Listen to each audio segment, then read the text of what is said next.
What up, y'all? Episode 104 of Sucio Sports presented by Dubby Energy. You already know how we like to kick it off during football season, baby. Let's get it.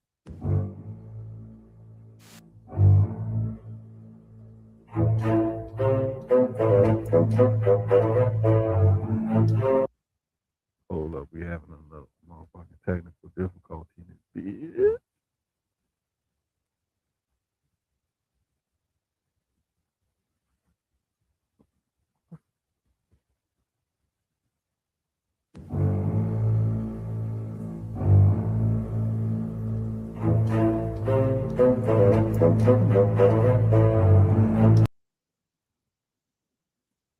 And I'm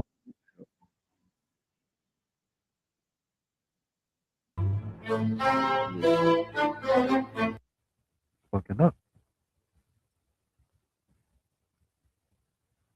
Anyway, do what it's supposed to do. Oh, that's why. Let me see. Hold up. Let me see now. That's probably what the fuck happened yesterday.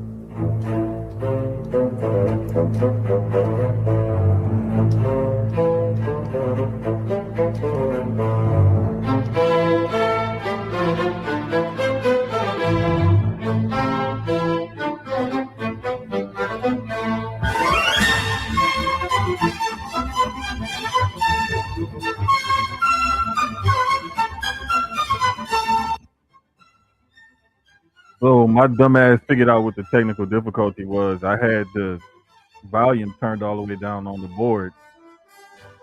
You see, yesterday when we was doing Gresham Unleashed, like I thought I had it right. And I must have messed it up there too. Because at first Gresham was like, oh, I can't hear you, I can't hear you, I can't hear you. And I unplugged the soundboard, just plugged straight into the computer with the headphones, and I was like, okay, now I'm good. It turns out I don't know how I did that, because normally when I unplug the board, I put it over in the corner of my room where I keep my stuff at. So just to make sure like I don't mess with nothing, I don't mess with none of the settings or anything like that. I even put the board sometimes like behind my TV just to make sure I don't fool with it throughout the week. But excuse me, shit. It is what it is, man. Shit happens. Appreciate y'all for tuning in. Um, we had a pretty eventful week. You know what I'm saying? What up, y'all? Everybody chiming in. But yeah, man, this shit was crazy. Like, so we got the two longest tenured head coaches in the NFL. Uh, one was fired and one decided to walk away. Like that's crazy to me. That's crazy to me because it's the same thing. Like I tell people when it comes to coaches, when it comes to quarterbacks in the NFL. Um, if you have a good one, keep them. It don't matter if they're great. It don't matter if they're transcendent. It don't matter if they're Hall of Fame worthy. It don't. None of that matters, right? None of that matters. The only thing that matters is can they get the job done.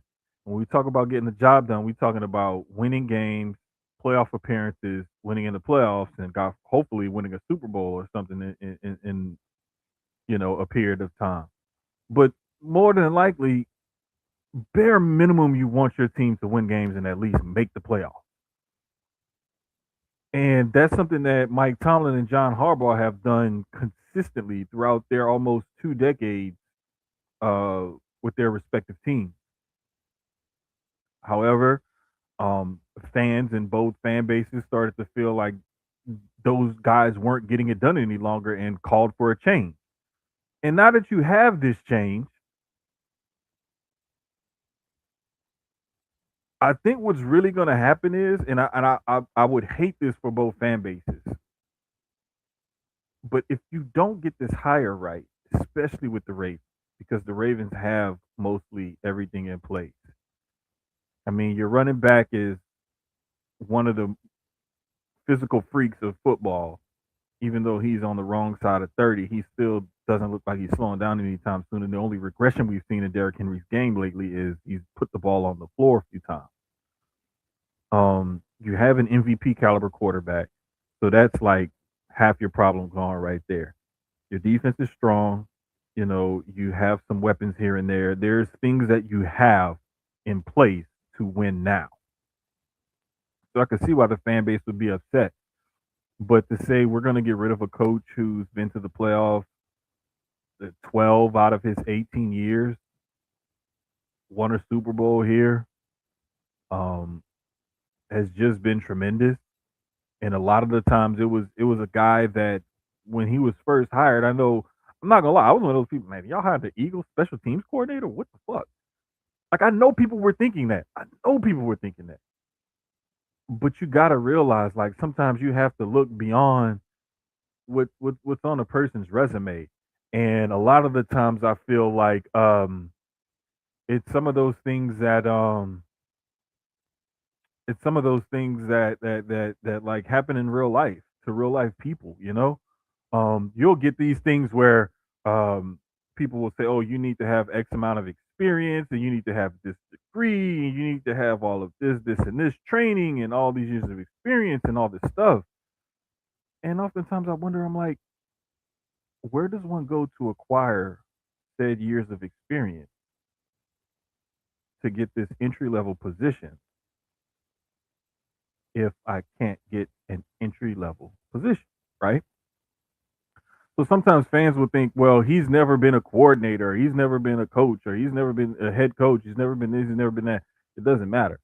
What matters is there are sometimes people are good leaders of men and good managers. You also have to know what you don't know. And a lot of the times, guys at the NFL level and head coaches and different, other jobs and stuff like that, they get hired because of different reasons. And for those reasons, John Harbaugh was a great hire for the Ravens, and he proved to be with his track record. And because one man's trash is always going to be another man's treasure, the minute he was let go, he was getting phone calls. Hell, there was even a rumor that the Dolphins called to kick the tires on John Harbaugh before they officially let go of Mike McDaniel. So that just goes to show you, like, the teams will do whatever. And even though Mike Tomlin has 2 years left on his contract and the Steelers still own his rights, the team would technically have to give them compensation in order to gain his rights. Teams are still calling Mike Tomlin. Even though Mike Tomlin has said he's taking a year off from coaching. He's not going to coach this year. He's going to take some time off and get away from coaching, period. Teams are still going to kick the tires on it because he's that successful of a coach and he's that highly respected and that highly thought of. So the coaching cycle this year is wide open. There's a ton of jobs that's open on this cycle. There's also some that are some people may consider some more appealing or what have you. You can rank them however you decide to rank them. I just know that an NFL head coaching job is a great job to have. There's only a handful of them in the league, and if one should be so blessed to have one of those jobs, then you should consider yourself fortunate. And it's a thing where there's only 32 of them, right? So anytime there's only 32 of something, it's an extreme rare thing to have and to hold on to. And if you're one of the people that's fortunate enough to grab one of those, you want to hold on to it as long as possible. You'll do whatever you can to hold on to one of those. Pretty much any coaching job in the NFL is a great gig to have. But it's just that these fan bases sometimes really piss me off and it really like upsets me because it's like, okay, you're not happy with the results that you're getting from this coach. Well, who are you going to bring in that's going to get you the desired result? Who do you think you can bring in to get the desired result that you're looking for since you're not getting the desired result that you're looking for from the current coach that you have? How are you going to improve upon what you already got? And that's the biggest thing about people who want to get rid of their coaches or people who want to not pay or change quarterbacks or whatever. How are you going to replace what you already have? If you have something that's decent to good or whatever, and you think that you can do better, okay, by all means, go ahead. That's your God given right to want to improve upon your situation. Cool. But when the pickings are so slim and you're looking at, because like NFL jobs, coaches and quarterbacks, there's only 32 head coaches and 32 starting quarterbacks, right? whenever you have a frame of reference or a field that's so thin, there's only 32 of those in the world. Do you honestly think that you're going to find someone out there who's much better than what you already have immediately and in the time frame of which you're looking for? And do you think that that person that you find to replace the one that you already have is going to be marginally better than the one you had before to justify making that move? Nine times out of 10 is proven that it doesn't happen, and you can't find someone better. Teams who typically make these kinds of moves never really recover from making these kind of moves. Perfect example, back in the early mid 90s, Jerry Jones got rid of Jimmy Johnson, replaced him with Barry Switzer. They went on to win a Super Bowl and have not done much of nothing since. Um, I remember when Pat Riley stepped in for the Miami Heat to coach the team. Yeah, they won the title, but then what did they do after that? Pat Riley eventually wore thin with everybody. He had to bring in Spoelstra. Now, Spoelstra's done a really good job. But I mean, when you get rid of a good coach and you run him out of town because he isn't what you want him to be, what do you do after that? Now, the only time I have seen it work in recent years was oh gosh, who was it? The Toronto Raptors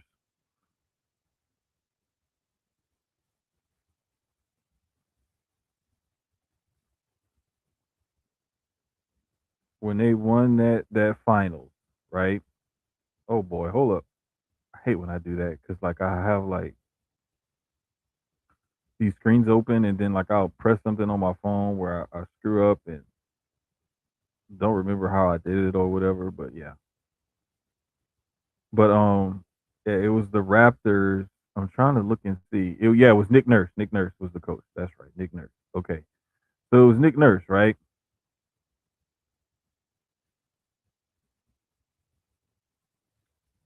The year before, they had Dwayne Casey. I want to say that was the year Dwayne Casey actually won Coach of the Year, and they still got rid of him. Let me look this up right quick. Yeah, he was Coach of the Year that year, and they got rid of him. The very next year, they end up winning the NBA title. That is the only time I've ever seen a pro sports team have a really solid coach, get rid of him, and immediately hire someone who is that much better. The only time I saw that happen. Coincidentally, that also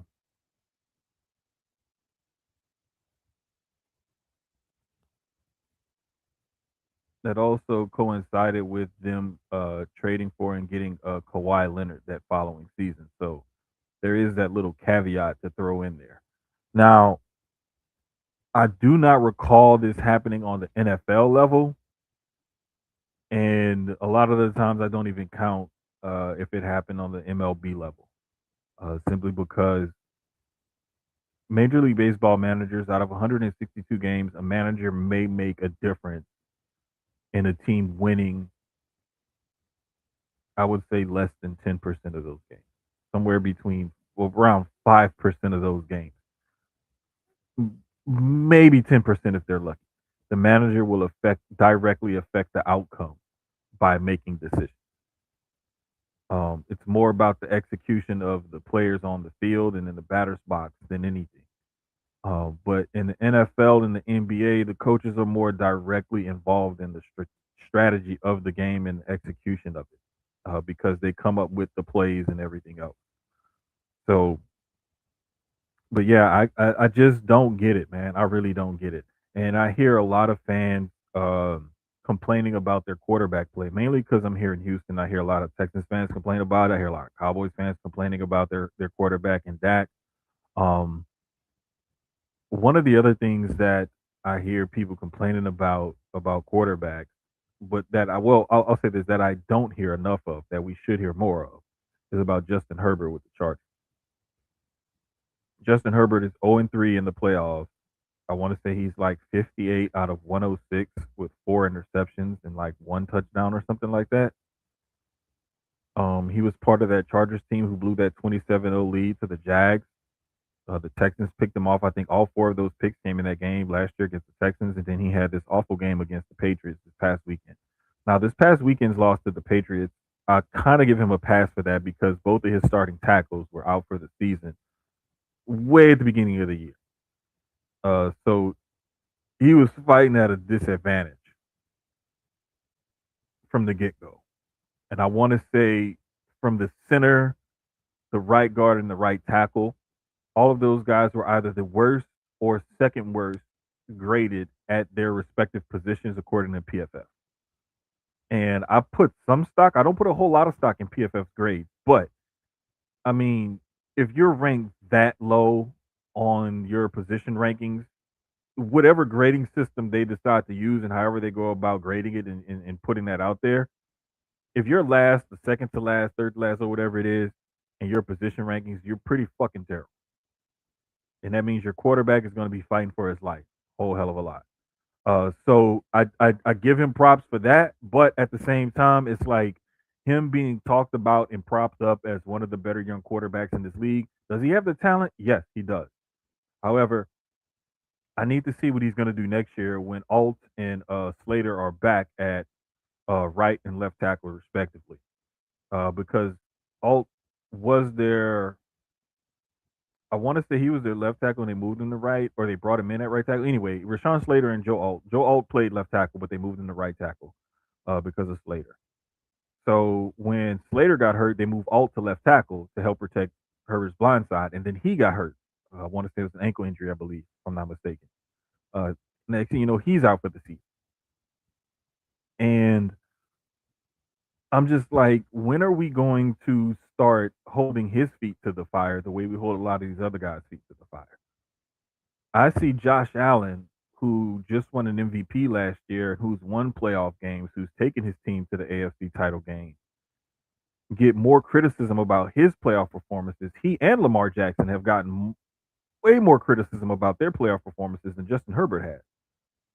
Now, granted, those guys have had more opportunities to make waves in the playoffs than Herbert has, but at the same time, it's like, when are we going to take the kid gloves off and start calling it for what it is? It's like Justin Herbert's a really good quarterback and he has a hell of a lot of talent. We just need him to step up and show and prove. And as of right now, to me, Josh Allen had, I think, a better year this year than he had last year when he won MVP. Because he was working at a greater disadvantage this year than he was last year as far as weapons are concerned. And I just really think that, he's he's gotta he's gotta show it now because there is no Mahomes, there is no Lamar standing in your way on the other side of that quarterback battle. But there are some good defenses left in this playoff. The Broncos, the Texans, and the Patriots all have killer defense. So what he can do against the Broncos this weekend, and then if he can get past the Broncos, whoever he faces out of that Texans Patriots game, he's gonna have to show like, yeah, I can step up and I can still put this team on my back. And it's gonna be even more difficult because they're down to 3 healthy wide receivers on their roster right now. Brandon Cooks, Keon Coleman, and I want to say Khalil Shakir. Uh, Shavers and Gabe Davis are both out. I believe Gabe Davis tore his ACL, and I can't remember what happened to Shavers. But yeah, both of those guys are going to miss the rest of the playoff pretty much. So they're going to be looking for more help off the practice squad, free agency, what have you, for wide receiver help for this weekend. Um, that Broncos team has been sitting there marinating, and that defense is ridiculous. So if Josh Allen can go to Mile High and take on that Broncos defense and come out victorious, that's going to get a monkey off his back. But I think that he has to have a Super Bowl appearance in order for him to truly like get the monkey off his back and quiet the critics. Um, As far as Bo Nix and the Broncos are concerned, I think that that team really does have a good shot at making it to the Super Bowl because they secured home field advantage throughout the playoffs. The defenses win championship, offenses sell tickets, and that team has a ridiculous defense. They're relatively healthy as well, so that's going to bode well for them. Um, I'm looking forward to that matchup this weekend, and I do see the Broncos winning simply because I don't think Josh Allen will have enough firepower to overcome that defense. I know most people may think that that sounds crazy, but they've been having Keon Coleman been a healthy scratch for different games this year um, because of his different off the field issues, showing up late to meetings and not really putting forth the effort that you're supposed to as a professional. Uh, Love the kid, love his attitude. He has a great personality, but you gotta get the professionalism down. You're at this level now. You have to show more. You have to show more like development and not just running routes or catching balls, this and that, learning plays, blocking, and all that. Talking about personal development, the kind that separates you from the rest of the pack, especially coming in as a first round pick, a guy who they saw as highly skilled and talented and wanted to make a huge part of this offense. Like it's time to start putting the childish ways aside and stepping up to the plate. So we'll see how that develops. But I won't be surprised if the Bills win. I just feel like with them being down so many receivers and them having to bring in at least one or two guys that they don't really have chemistry with, um, and seeing that offense struggle at various times this year going up against that Broncos defense, I just feel like the Bills won't have enough. And I don't think that their defense is solid enough to create the kind of turnovers that they may need in order to give their offense more chances to beat that Broncos team. So that's the kind of way I see that one playing out. In the other game, Texans Patriots in the AFC, um, I'm really I'm really leaning towards the Texans simply because that defense is so nasty. And even living here and hearing people talk about them and seeing them up close in person week after week, it's still hard to believe that that team is doing some of the things that they're doing on the defensive end of the football. Drake Mays, MVP candidate this year, had a great season, but when you have a front four that can get to the quarterback so quickly and push and collapse that pocket so easily, and you can drop seven guys into coverage and do all kind of other stuff with the back seven, it's ridiculous. And I think one of the descriptions I read, and I hate that I didn't bookmark it to get. Let me see if I bookmarked it to give whoever it was credit. Um, but it was insane. This description I heard. It was like the Texans defense is a bunch of velociraptors running around with AK-47, and that was one of the best descriptions I could think of that I heard for the way that that defense plays because they play fast, they play hard, they literally I know there's Texans swarm is their thing, but they literally swarm to the ball. Um, they're tough. They play through the whistle.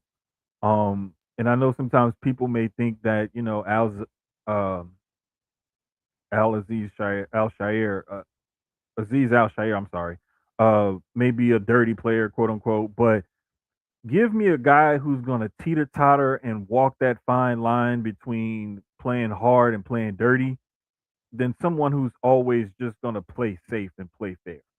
I'd rather have a guy who kind of teeter totters and who kind of like walks that line between playing fair and playing dirty. Um, because at least with that guy, and I know he's going to go all out. And the thing about it is you can say what you want and think that he has all these ill intentions, and he's not that kind of person. As a matter of fact, he was the team's nominee for a Walter Payton Man of the Year award because of the work that he does in the community.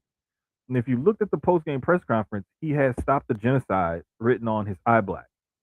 Uh, if you didn't know, Aziz Al Shair is a very committed practicing Muslim. He does a whole hell of a lot for the Muslim community here in Houston. Is very outspoken, very community oriented, very good dude, very grounded in his faith, and he really pursues that wholeheartedly. And I know a good friend of mine who's also a Muslim here in the Houston community that truly like appreciates what Aziz does and really looks up to him for the work that he puts in.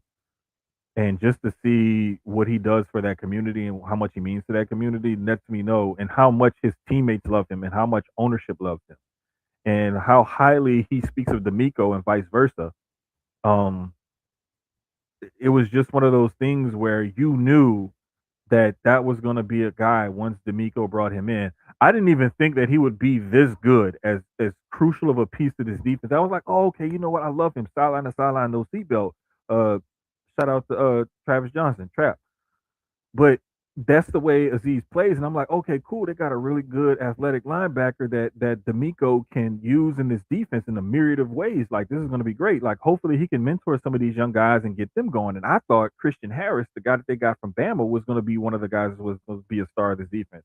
I didn't think Henry To'oTo'o was going to be as good as he was. And just to see the production from those two guys at the linebacker position for this team has been impressive. Also been really impressed with the DBs, Kamari Lassiter, Kalen Bullock. Those two guys came in as young players and asserted themselves right off the bat. Uh, a lot of people didn't know or didn't think that Jalen Petrie would have a way in his defense, and I kind of thought like I was like, man, I'm kind of scared of him them putting him in that nickel spot because he has his challenges in coverage. And to his credit, Jalen Petrie has greatly improved his coverage skills to the point where he's one of the top nickelbacks in the league right now. Because of his ability to cover running backs, tight ends, even sometimes wide receivers in that slot position, or to play safety, to move around that defense in that defensive backfield and just do whatever it is they call and ask for him to do. He's been a real Swiss Army knife for that defense, and I love watching that kid play. New England's defense really ran roughshod over the Chargers because their offensive line wasn't good. Now the Texans, even though they've had their challenges along the offensive front this year, reshuffling and retooling, um, I still think that they're better than what the Chargers have. So will we see? Excuse me. Will we see another turnover prone performance from C.J. Stroud? I doubt it because despite what people may think and what they're talking about, some people in the fan base and in the media and whatnot, Stroud has not had a year where he's fumbled the ball and turned the ball over a ton. Now he has had some what the hell throws and interceptions, but not the fumble. So that whole center quarterback exchange fumbling thing and him just generally fumbling, I don't think that we're gonna get that this week. Um, he may throw one of those what the hell interceptions, but I think that after the way he played this past week on Monday Night Football against the Steelers in Pittsburgh, I don't think that we'll get a repeat performance of that from C.J. Stroud this week against the Patriots. Even though the Patriots have a really good defense, similarly to what the Pittsburgh Steelers have, I don't think that we'll see a repeat performance of him. What the Texans are going to have to do and watch out for is the Patriots' run game and the Patriots getting the ball to those running backs out the backfield. Now, getting the ball to the running backs out the backfield is something I'm not as concerned about, but that run game, Texans have been prone to the run game, giving up big plays on the ground. The Steelers tried to do it. They also tried to do it with the quick passing game. They didn't make any adjustments. The Texans adjusted and they shut all that shit down. However, with the Patriots, they block better up front, so you won't get to them, Drake May, as easily. Those corners and the safeties and linebackers are going to have to cover a little bit longer than what they're used to. But if they can somehow contain that offense, especially that run game, to shut down that play action game and to shut down those shots that Drake May will take deep down the field, especially some of those out breaking routes and whatnot, where he has those receivers that will hold on to the ball and will catch the ball. I think that the Texans will give themselves a shot. However, if they continue to shoot themselves in the foot on offense, the Patriots are going to definitely take advantage of it. Underestimated move of the week by the Patriots was signing Darrell Taylor, former Texans defensive end, to their team. Texans had to cut Taylor Monday morning or so, or Sunday night, Monday, somewhere right before the game with the Steelers, to make room for Jalen Reed because they felt like they needed more depth in their defensive backfield. By this being the playoffs, rosters are set. They couldn't really do much. They had to cut him and bring in Jalen Reed. They felt like they have enough depth on the D line. They needed more depth at DB. The Patriots end up signing Darrell Taylor this week. Great move by them. Love the move. Cheers to them for that move. But I love that kind of move because any competitive advantage that you can gain, of course, within the framework of the rules, do it.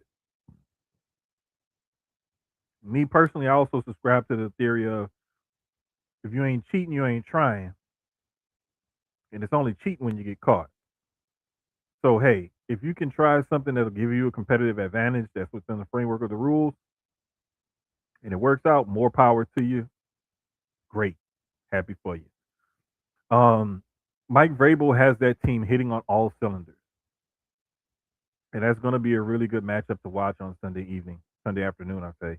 So I'm really looking forward to what they can potentially do and how that game is going to turn out. But I think I got Texans Broncos in AFC Championship game next week is what I'm pretty much looking at. Over in the NFC, brother, we got some good games. And I'm talking about a divisional rivalry matchup with the 49ers and the Seahawks Saturday night. And then Sunday afternoon, late Sunday afternoon, we got Rams Bears. Now,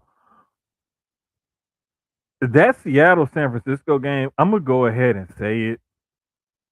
I got the Seahawks winning, man. The 49ers just way too banged up. And I know Fred Warner is trying to push to come back for that game.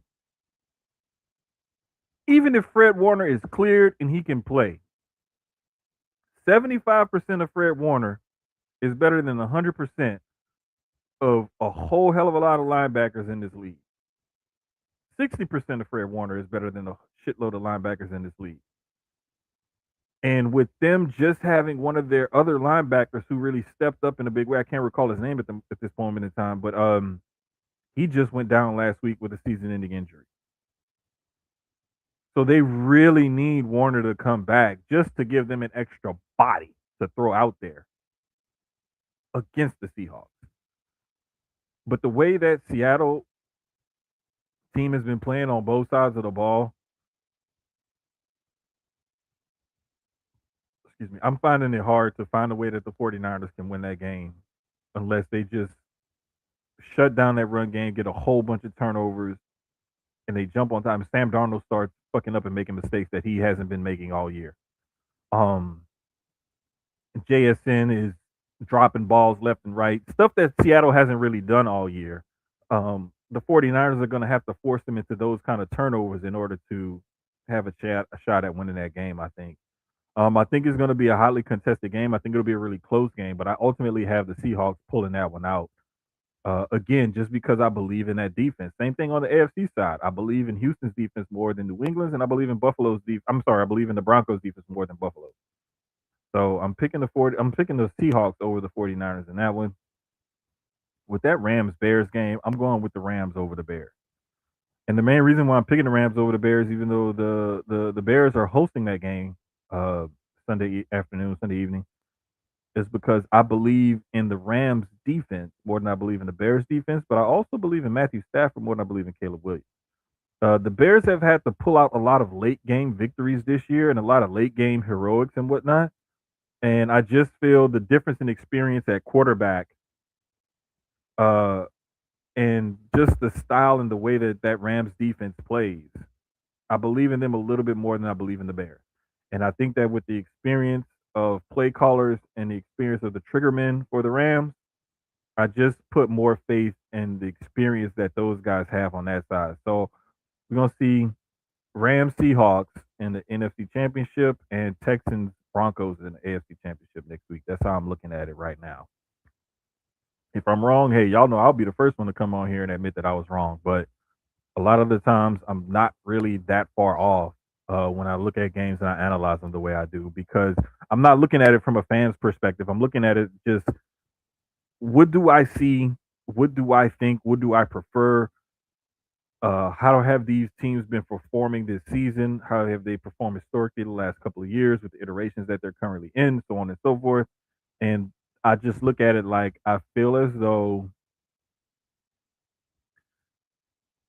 the Texans, the Broncos, the Seahawks, and the Rams are better equipped at taking their opponents out than the Patriots, than the Bills, than the 49ers, and the Bears. Hey, if they put all these teams in a hat and drew different matchups, maybe I might pick different teams. But typically defense travels, and the four teams that I picked to win this weekend, I just have a little more faith in those defenses over the other defenses. So that's exactly why I picked the games the way I picked them. But yeah, we should get some really good games coming up. Um, Also looking forward to this national championship game. While we're on football, we'll just stay on football. Um, Between Miami and Indiana. Now, if you haven't been keeping up with uh college football, shame on you. But yeah, we got that game coming up Monday night. That's right, Monday night, 6:30. Now it's a home game for Miami because it's in Miami Gardens. It's at the Hard Rock. They don't have to travel. There's going to be a ton of Hurricane fans there, a ton of luminaries and celebrities and whatnot there. And basically, Indiana, even though they're favored by 8.5, they're like a de facto underdog in this game because they're going against a blue blood program in the national title game, a place they've never been, in this other team's backyard. Even though they're undefeated and they're clearly the best team in college football this whole year, leading up to this point, they've been pretty consistently good. They found a way to win games that they were out of, and they've consistently beaten teams that they should beat, and they've successfully handled teams that were set up to be in their way, and teams that people thought would be able to defeat them. They've slayed everybody, and they've come to this point. And shout out to Kirk Signetti for getting this accomplished in 2 years, right? At Indiana. Shout out to him for earning that extension, and shout out to him as well for garnering some NFL head coaching gig talk. Like some teams and fan bases are saying, "Hey, call Kirk Signetti, call Signetti, see what he would do, see what he would do." So shout out to him for that. But when you're going against a team in their backyard, it's supposed to be a neutral field, and there's this long storied history of this program, being that good, dating back to the late '80s. You can sometimes get fooled by that, and you can sometimes let that overtake you and let that mind fuck you basically into losing that game mentally before you've even stepped on the field to play it physically.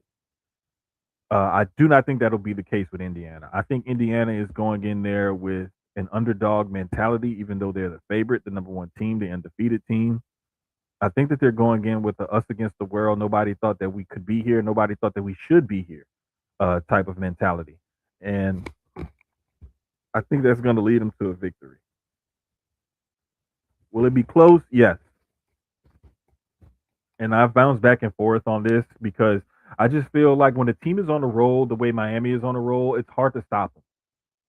But you also have to think about the flaws that Miami has as a team, and sometimes they don't always play as consistently as they should.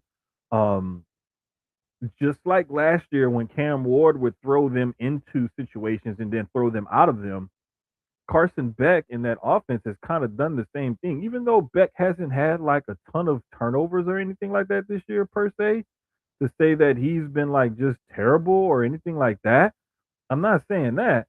But it's the fact that, I mean, he's had 11 interceptions this year, which is kind of a lot, to say you're in the national championship game. But still, in the grand scheme of things, I mean, they've had their issues, is what I'm trying to say. and they've had their ups and their downs, and they've had their struggles with consistency this season. And I think that that's going to come to a head against Indiana because despite Indiana having their struggles this season, their ups and downs, they've always consistently found a way to overcome them and win games. Miami has not done that. So that's why I'm picking Indiana. I know Indiana's favored by 8.5. I think it'll be a little bit tighter of a game. I think it'll be like it'll end up like a 31-27 type of game or something like that, or 27-24 or something like that. I think it'll be a one score game. I don't think it'll be a two score game. The number's right at 8.5, which is teasing a one score game. If you take, Miami and the point, kind of teasing a two score game if you take in Indiana in at 8.5. So it's right on the borderline of that, which I think it'll fall on. So if you want to take Miami in the point, if you looking for some gambling advice from me, um, I just feel like that team has a lot more to offer, and I think that riding the wave of playing at home and playing behind your home stadium with your fans and everything else, I think that that'll help them overcome some of what Indiana is going to bring. So that should be a great game, though. I'm looking forward to that one as well coming up on Monday. So it's like we got the NFL games on Sunday, we got the national championship on Monday. Everything is looking good for football as far as playoffs is concerned. Now shifting over to basketball, over in the NBA, just to update y'all real quick on the standings. In the East, the Pistons are still one, Knicks are still two, Celtics three, Raptors four, Sixers five, Magic at six. 7 through 10, you got the Cavs, Heat, Hawks, and Bulls. Now, with the Hawks pulling off the Trey Young trade, right, and sending him to the Wizards, I really think that this is going to actually be addition by subtraction because no longer do you have Trey Young and his impending return from injury or what have you, or coming into the lineup hanging over this team's head. Now, Jalen Johnson can go out there with a clear conscience knowing that this is his team and run it how he wants as far as being a primary ball handler, playmaker is concerned. Um, Pistons are still playing good ball. Their lead is only 3.5 now over the Knicks. Celtics have dropped back because they were at the 2 seed and now they're the 3 seed. Raptors are still holding strong, man, which is kind of shocking, and so is Philly. Orlando is starting to climb a little bit.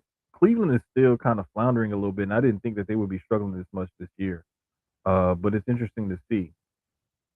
So just looking at the Eastern Conference, it's still kind of tight. Um, Whereas you have a game and a half separating fifth place from eighth place. Uh, so that's pretty tight. You also have a game and a half between the second place Knicks and the fourth place Raptors. So there's some tightness there. Some teams are well within each other's reach. But there's still a ton of the season left. We're right at the midway point right now where teams are playing right around the 41 game mark. Uh, so that trade deadline is going to be interesting coming up to see what teams make which moves and which moves help improve which teams. Over in the West, you got OKC still holding it down with a 6.5 game lead over the Spurs and the Nuggets. Spurs are still technically the 2 seed. Nuggets 3 seed. T Wolves at 4, Lakers at 5, Rockets at 6, and then 7 through 10, you got the Suns, Warriors, Blazers, and Grizzlies. Good to see the Grizzlies edging in there to make the playoffs since the Clippers were kind of in that spot. Um, OKC still having that 6.5 game lead after having such a terrible run that they had is very impressive. What's even more impressive is that between the 2 seed and the 7 seed, those teams are separated by 3 games. So literally, the Phoenix Suns at that 7 seed, if they go on a hot streak, like let's say an 11 game win streak, and any of those teams in front of them don't go more on a 3 game win streak at any point in time, and maybe lose a few games, the Phoenix Suns could go from being in the play-in to having home court advantage in the first round. That's what's crazy to me. Um, the teams at the bottom though, like Golden State in the 8th spot, is 2.5 games away from Phoenix in the 7th spot. So that's why I say, like, over in the West, it's a little bit more jumbled behind OKC. But what we've seen over the last few weeks is that teams have figured out OKC isn't this big scary monster. And I think that maybe they were riding the wave, but with Jalen Williams coming back from injury and San Antonio kind of giving everybody the blueprint, I think that OKC started to kind of smell their own shit a little bit, maybe, or teams were just looking at it like, okay, here's how we need to start attacking them, and then they went at it. And so that kind of it's kind of that moment like in Rocky Four where Drago gets punched and he starts bleeding, and it's like, look, he's cut, he's a man, he bleeds just like you, just like me. That's when you start getting in your head like, hey, this can happen. We can beat this team. They aren't invincible, you know? And teams start to believe that they can win those type of games. And so it's going to be interesting down the stretch, the rest of the season, the second half of the season, to see how teams play OKC and how they, come back and this and that. Um, Seeing teams like the Nuggets still hang in there with all that they've gone through, and seeing the Spurs come together with that young squad and develop has been interesting. Anthony Edwards is Anthony Edwards, and I mean the way that guy is playing this year has been lights out. Um, I know some people were saying that the Suns traded KD at one point. They were ranked just ahead of the Rockets in the standings, and people were like, they're better off without him, and this, that, and the third, and blah, blah, blah. Yeah, Alfred Şengün just came off missing like 2 weeks of the season, and he's their second best player. So I'm just saying, like, give it a little bit of a rest. Um, Anthony Davis news came out again. He has yet another injury. They thought he was going to need surgery, going to miss a few months, and then now it's saying he's not going to need surgery. However, the Mavericks are still engaged in trade talks to send him somewhere before this trade deadline is up. So I'm really interested to see where day to day Davis ends up. And if he does not need surgery, how quickly can he come back from this hand injury? Um, See what team he goes to and what he can provide for them. If he can get and stay healthy. Uh, if that can be a game changer, depending on who they send him to. Uh, I know the Warriors were one of the teams that were interested, and I can't remember the other couple of teams that were interested, but I know the Warriors were definitely one of them that was in talks with the Mavericks. But we shall see how that ends up going. But even when Wemby was out, the Spurs weren't that bad of a team. So definitely look out for the Spurs because they have a young team. They have a very good defensive team, especially on the perimeter. Not just funneling everything to Wemby for him to get 2, 3, 4 blocks a game, but those guys on the perimeter can really defend, and that's part of the reason why they gave OKC so many fits this year in the 4 games that they've already played. Is because those guys on the perimeter can switch and really defend all of those positions. And then you're funneling everything towards Wemby, and then he's, erasing shit or making people change shots and whatnot. And so that defense is killer.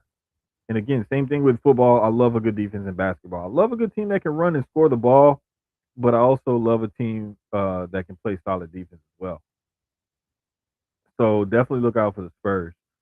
Um, Lakers have been so up and down this year, man. Like Luka's been playing out of his mind. Reeves has been playing out of his mind. The whole shit with LeBron and Rich Paul saying that the Lakers should trade Reeves to get a big man and all this other crap. Like sometimes you just need to shut the fuck up. Sometimes shutting up is better than saying whatever it is that's on your mind. And one of the biggest reasons why I feel like that is because like you making shit awkward in that locker room and you have clients on that team, namely LeBron. Why would you make shit awkward in that locker room on purpose? You're an agent, you're not a GM, and you shouldn't even be doing this kind of stuff because it's divisive and it makes you seem like it feeds into the narrative that you guys are trying to control the league and control the team and, be the de facto GM. Just say, hey, you know what? Talking to my guys on that team, they would love to get some help. They would love to make a move or do this and do that. I'm just gonna sit back and watch and see what happens. there's no need to say specifics and specific names in specific trades. That was just asinine. It was stupid. It was uncalled for. LeBron, of course, had to play a PR person for his agent and basically deflect and say, "Nah, Reeves is my guy." Blah blah blah. If I was him, I call Rich Paul over to the crib or whatever and slap him upside his head. Man, shut the fuck up and stop doing stupid shit like that. You know, a lot of the times this feeds the narrative where people say, and I know there's other things socially, politically, financially, whatever people say on these other podcasts that get them into trouble and say we need to take away all the podcast mics and whatnot. But stuff like this in sports is one of the reasons why some people do not need to have podcasts or don't need to be on podcasts because your contribution to the content creation world comes at a detriment to your main focus. And anytime you're a content creator, but your main job is something else, and your content creating starts to take away from your main job, that's when it's time for you to shut the fuck up. So, congrats to Rich Paul. He got our shut the fuck up award for this week. The ladies have started Unrivaled, um, and I just saw the commercial. They play on Fridays, Saturdays, Sundays, and Mondays. Because I couldn't remember the schedule last week when I had brought it up to talk about it briefly. But yeah, they play Friday through Monday on TNT or the Turner Sports Network, whatever, HBO Max, and all of that. So definitely going to be checking some more of their games out because I've seen some stupid performances. Like the other day, I want to say Chelsea Gray had like 41 of her team's like 70 points in a win. Um, Dewana Bonner had a big game. Alicia Gray had a big game, and somebody else had a crazy game just this past weekend. I can't remember, but those ladies are definitely killing it out there and unrivaled. Full court 3-on-3 is more fun to watch to me than the one-on-one stuff. I know Keys likes the one-on-one stuff. I prefer the 3-on-3 stuff. Um, so especially with these ladies because they're active athletes as opposed to the big three where it's a bunch of retired NBA players and it looks kind of clunky a little bit. I prefer these ladies over the men's big three simply because these ladies are active professional players. Again, like I said, where the other guys are, retired for several years NBA players. So it's cool to see those guys get back together and still have that competitive nature and spirit, but it's half court. It's one thing. They're much older, not as athletic. These ladies play full court 3-on-3, so I think that's pretty dope. So that's why I like that. As far as college basketball is concerned, um, man, this year I'm still okay. So biggest jumpers in the polls this week. We got Virginia jumping 7 spots up to number 16, and Florida jumping 7 spots into the top 25 this week. Biggest fallers. We had Bama dropping to number 18, and we had Tennessee and Georgia both dropping 3 spots in the poll. That's in the AP poll.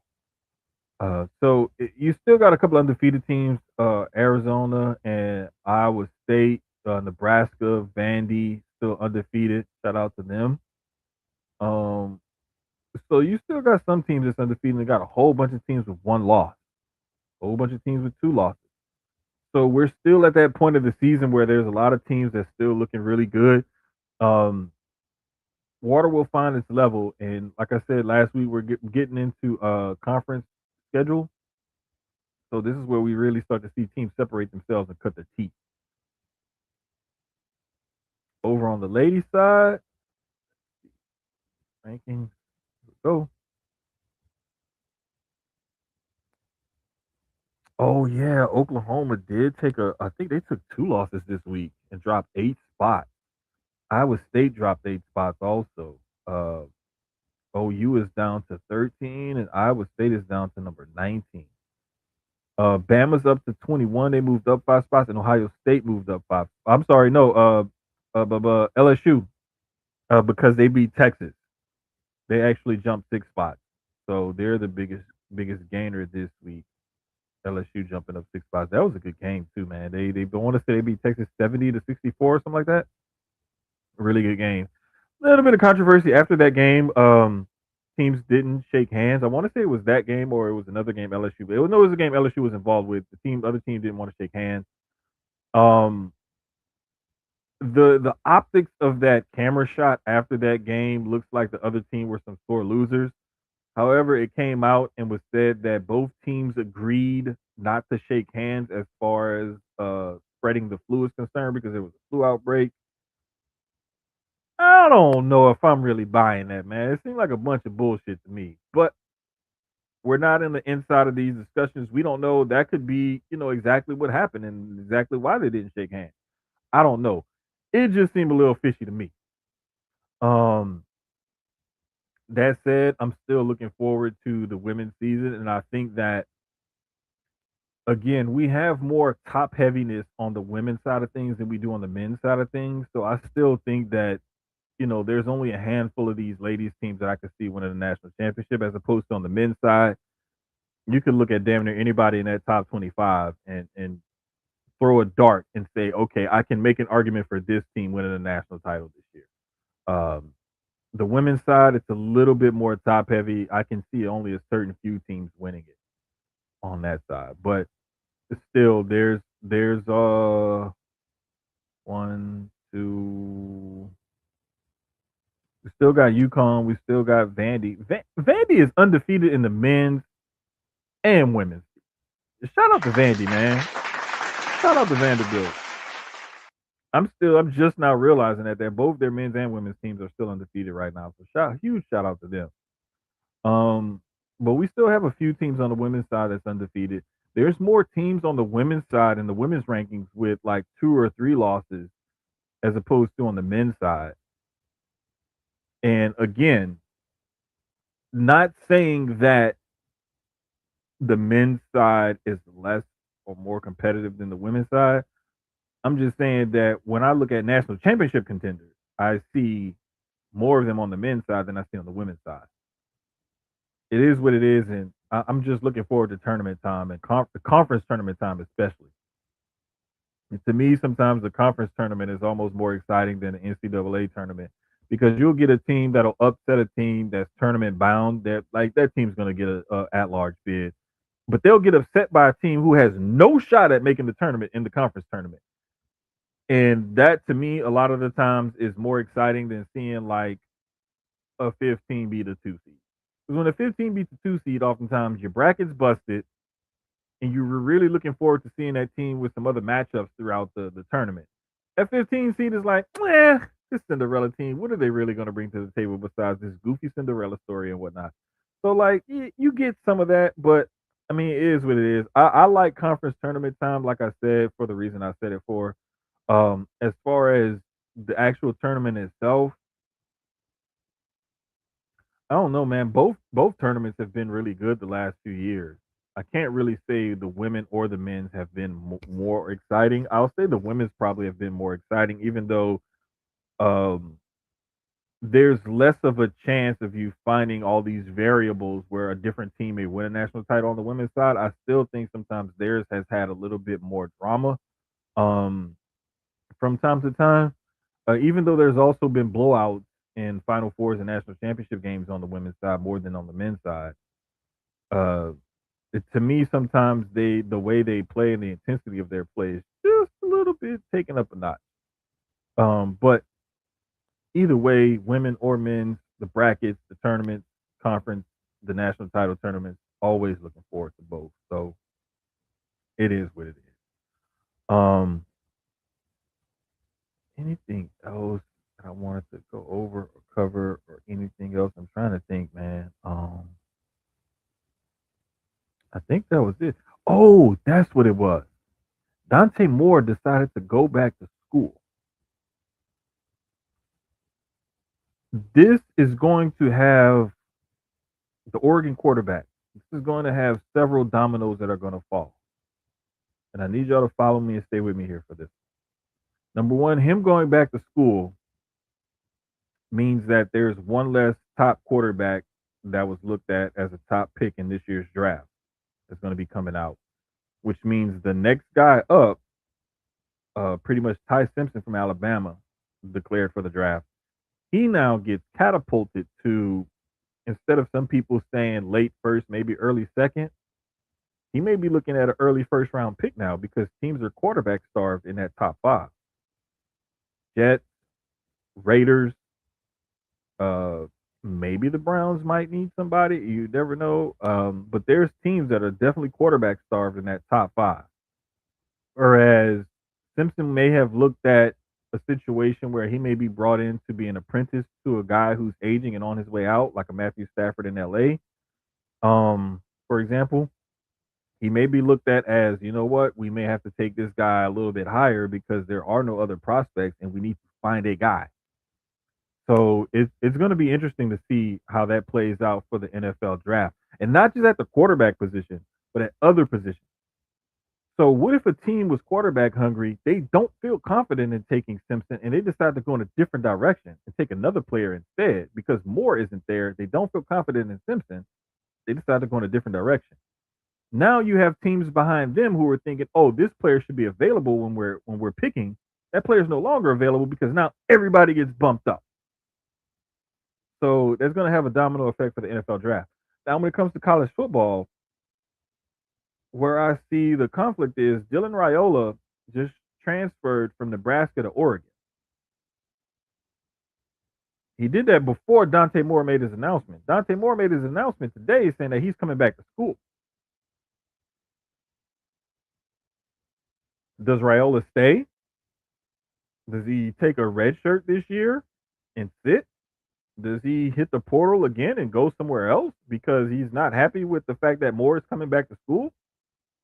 What does he do?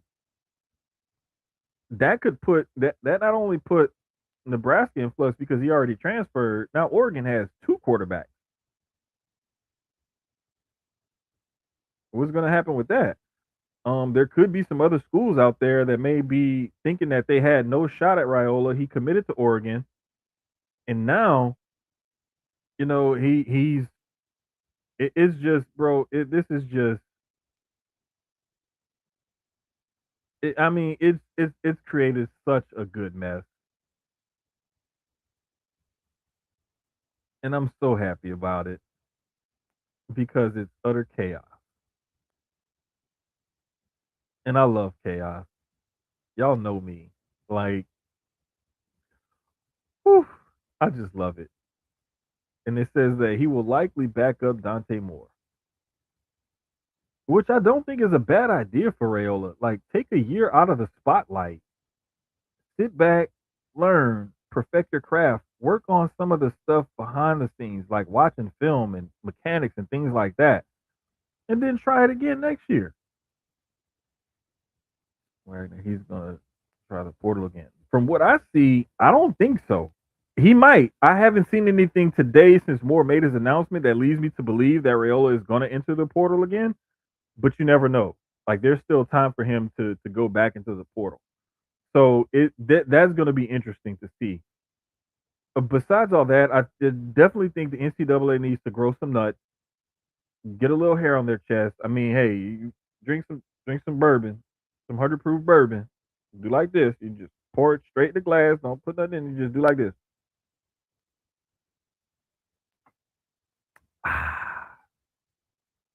Take a big swig like that.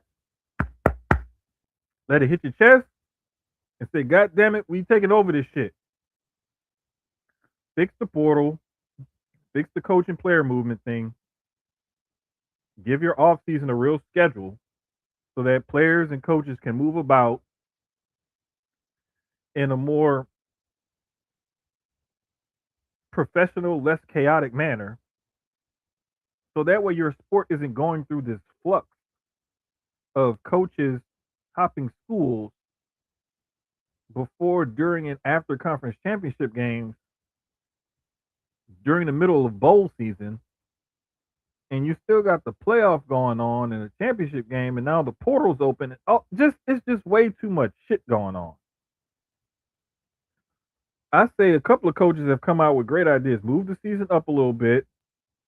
Play the national championship game right on the first, second, third, that first week of January.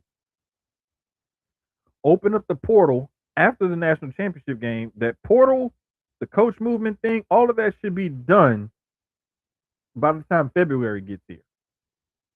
So that way teams can have things settled, figured out. They can know what their spring practice rosters are going to look like, go into spring semester and spring practice, and be good to go.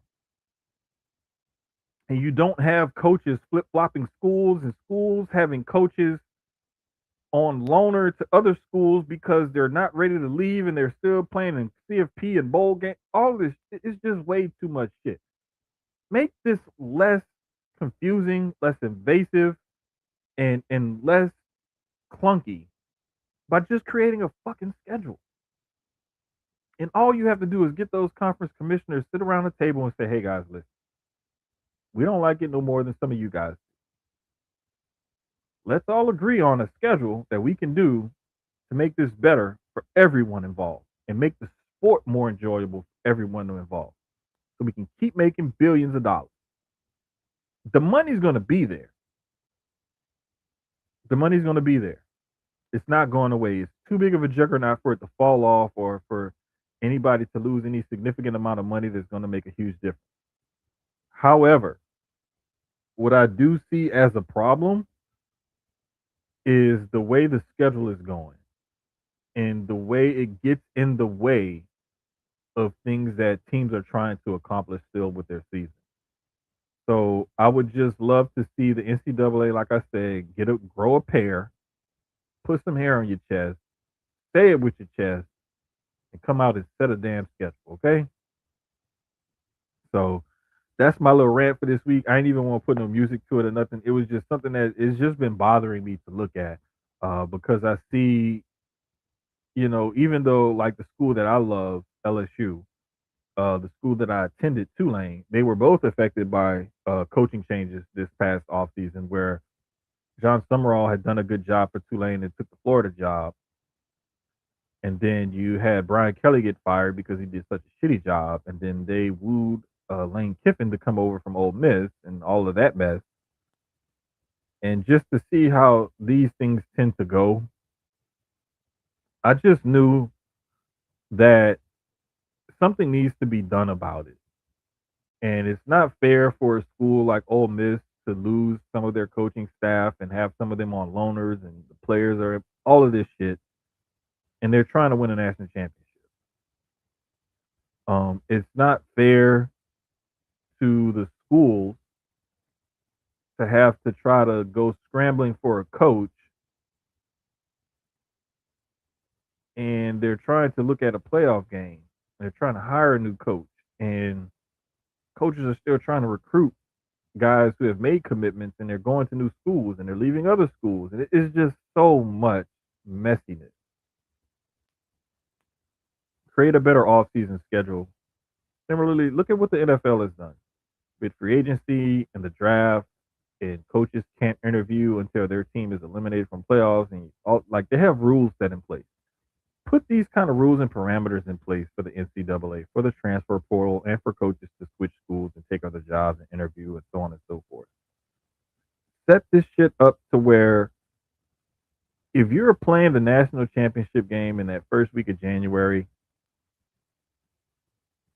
let's say on a Monday, you should be able that following week or whatever, the portal should open, coaches start to transfer and interview. Matter of fact, coaches can't interview for another job until their team has played and played their bowl game and or been eliminated from the playoffs. Put that rule in place. Players cannot enter the portal until the season is completely over with for everybody. Just make it plain and simple. But when you do too much, you get too much. And right now, the game of college football is doing way too fucking much, and they need to get a hold of. But I'll get off my soapbox. I'll get off my rant. This has been episode 104 presented by Dubby Energy, Sucio Sports. I appreciate y'all for rocking out with us this evening. We'll get back to y'all next week, man. Hopefully we have a good national championship game and we can talk about the setup for these AFC and NFC championship games. Let's see what the ladies do this weekend in Unrivaled. I want to see who's gonna put on another like stupid performance this weekend from those ladies. I also want to keep an eye on the NBA and things that are going on in the NBA and the standings this week. Um, Keep an eye on college basketball too, because like I said, getting into the conference schedule and you're getting closer and closer to March, the schedule starts to intensify. So we should see the level of play and the intensity of play pick up a notch or two in these next couple of weeks. So I'm definitely looking forward to that in college basketball. Um, NBA trade deadline is still coming up. We can still see some things shift and change with that. So still got a lot to look forward to. Oh, Alex Bregman signed with the Cubs this week. I knew it was something else I meant to get to. Real quick, let me address that.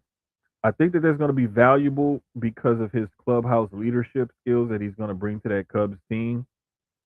I also think that's going to hurt the Red Sox a little bit because you signed him to play third.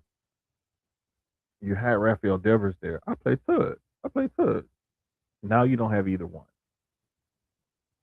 Fucking sucks for y'all, but you put yourselves in that position. Um, my only thing is that Bregman kind of showed last year that he still has it, quote unquote. He's still a really good player. I'm just wondering if it was maybe just the injuries and stuff and the mental aspect of the injuries and overcoming the injuries and rehabbing them and everything else and the pressure of being that guy in Houston got to him to the point where he just needs to get out and get healthy and once again prove who he really was. And the Astros weren't willing to pay him what he was looking for, so he had to move on. More power to him. I hope he does well. Always gonna have love for the guy, but let's just see what he does on the north side of Chicago. Okay, cool. For my brother Keys, for everybody else that loves and supports the show, for y'all in the comments and the sections, all 100 and whatever of y'all that was watching, shout out to y'all. Appreciate y'all. We'll holler at y'all next week.